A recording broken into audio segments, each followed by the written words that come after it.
আগামী ত্রয়োদশ জাতীয় সংসদ নির্বাচনকে ঘিরে সর্বোচ্চ প্রস্তুতি নিচ্ছে নির্বাচন কমিশন ইসি।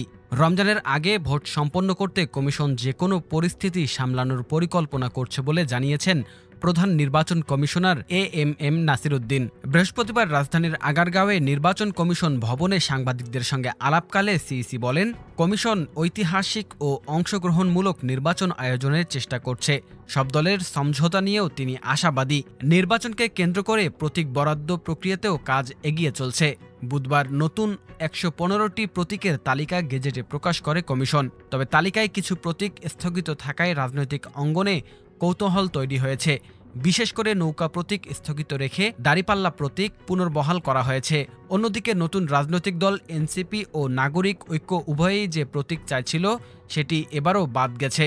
সবশেষে সিইসি স্পষ্ট করেন, নির্বাচন কমিশন কাউকে বিশেষ প্রতীক দেওয়ার ব্যাখ্যা দিতে বাধ্য নয়। শাপলা প্রতীক ইসির তালিকায় নেই, এটা কমিশনের সিদ্ধান্ত। অন্যদিকে সিইসি জানান, পিআর পদ্ধতি আরপিওতে না থাকায় প্রচলিত পদ্ধতিতেই আগামী জাতীয় সংসদ নির্বাচন অনুষ্ঠিত হবে। তিনি বলেন, ফেব্রুয়ারিতে মানে রমজানের আগে নির্বাচন করতে যা যা দরকার তার সর্বোচ্চ প্রস্তুতি নিচ্ছে কমিশন। সিইসি জানান, আমাদের আরপিওতে যা আছে সেই পদ্ধতিতেই ভোট হবে। পিআর তো আরপিওতে নেই। আমার সামনে আরপিও, যদি আরপিও বদলে দেয়, আইন বদলে না দিলে আমি তো পারি না। আমার সামনে আরপিও আছে, আরপিও নিয়েই এগিয়ে যেতে হচ্ছে।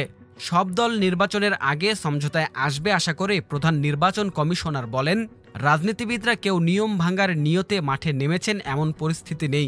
কমিশন সর্বশক্তি দিয়ে ভোটের পরিবেশ নিশ্চিত করবে।